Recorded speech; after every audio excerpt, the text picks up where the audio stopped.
Axır çərşənbənin deyərdim ki, ən gözəl yeməklərindən bəlkə də biri olacaq Güpa. Güpa! Ordubadski! Güpa! Nədir?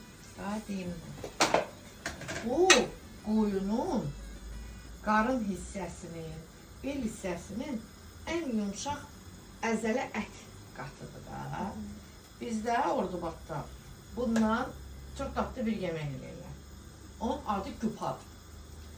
Mən bunu prosesdə eləyəcəm, amma bir balaca özüm sayarı eləyəcəm. Çünki burada mənim qəşəng qabırğalarım var. Belə cıqış-cıqış qabırğalar var. Güpa eləyəcəm bundan və görəcəksiniz ki, güpa nədir? Bunu bir sənə deyirlər. Onu belə tikəcəm bunu. İçinə, indidən niyə deyim, elə dadlı şeylər qoyacaq ki. Səninlə bir yerdə güpa eləyəcək, deyib gördərimizə hazırlayarsan. Bax, görsən, bunlar hamısı o dəri qatıdır deyəndə. Mən bunları istəmədim, ət maşınından keçirdim. Bunların hamısını belə cürrüyürük, sonra belə içini doldurub tikəcəyik. Cıbış güpalar olacaq, cıbış. Bunu qarından da eləyirəm, mən qarını sevmirəm. Ne?